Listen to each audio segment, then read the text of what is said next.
Good afternoon বন্ধুরা। আজকে hashtag আমরা সকলের বিষয় দিয়েছে কবিতার কলতানের কবিতা। আজকের বিষয় হচ্ছে মূর্খের স্বর্গ।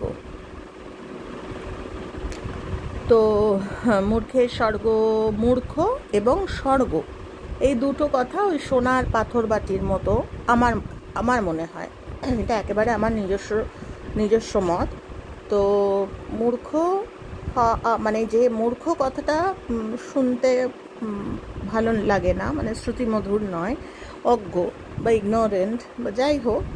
তো মূর্খ বা যেহেতু টপিকটাই হচ্ছে মূর্খের স্বর্গ, সেহেতু স্বর্গ হচ্ছে সুপ্রিম কনসিয়াসনেস।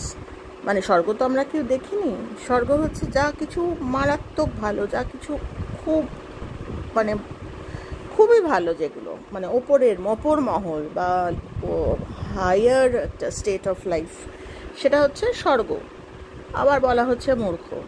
তো মূর্খ একদিকে বা অজ্ঞ একদিকে, আবার তারই স্বর্গ। দুটো তো হয় না। আমি অনেক ভাবলাম যে দুটো একসাথে হয় না, যদিও কথাটা খুব কথাটা, তো এটাই আমার মনে হয় যে দুটো একসাথে হয় না। একটা হচ্ছে আনকনশিয়াস, যাকে আমরা অজ্ঞ বলি, বা ওই আরেকটা কথা যেটা আজকের টপিকের সেটা, আবার আরেকটা হচ্ছে সুপ্রিম কনসিয়াসনেস, যেটা হচ্ছে স্বর্গ।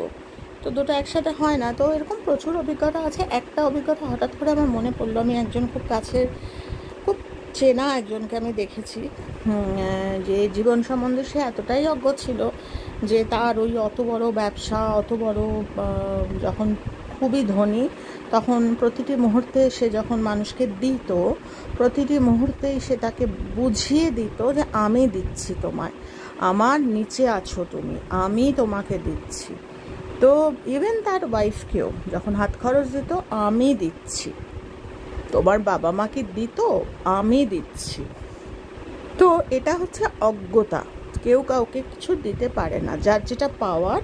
হ্যাঁ, তুমি হয়তো উপলক্ষ, তুমি দিচ্ছ, ঈশ্বর তোমাকে কৃপা করেছেন, সেই ক্ষমতা দিয়েছেন, কিন্তু যেহেতু আমরা অজ্ঞ, আমরা ওই স্বর্গের কাছাকাছি বা সুপ্রিম কনসিয়াসনেসের কাছাকাছি পৌঁছতে পারি না।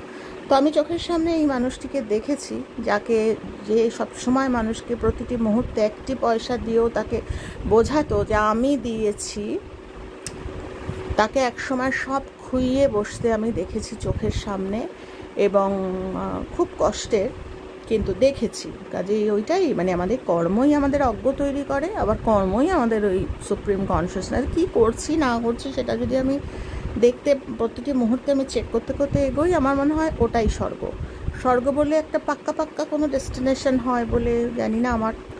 আমার মনে পড়ে না। আমি নিজে মানুষটা খুবই স্পিরিচুয়াল, কিন্তু আমার মনে হয় না যে আমি স্বর্গে কোনো একটি দিন পৌঁছাবো বা মৃত্যুর পরেই খালি পৌঁছাবো। দিনে এইখানে থেকেও আমি যদি অজ্ঞতাকে সরিয়ে রাখতে পারি, তাহলে সেটাই স্বর্গ একটা ভাব হবে, যে আমি ওই কি বলবো, একটা ডিভিনিটি বা ডিভাইন একটা দিন, যেরকম আমরা সবসময় থাকি, আমরা বুঝতে পারি না, অজ্ঞ, আমরা এতটাই আনকনশিয়াস, আমরা ওই সুপ্রিম কনসিয়াসনেসকে টাচ করতে পারি না। তো ওই অজ্ঞতা সরিয়ে যদি রাখতে পারি প্রত্যেকটা মুহূর্তে, তো স্বর্গেই থাকা যায়।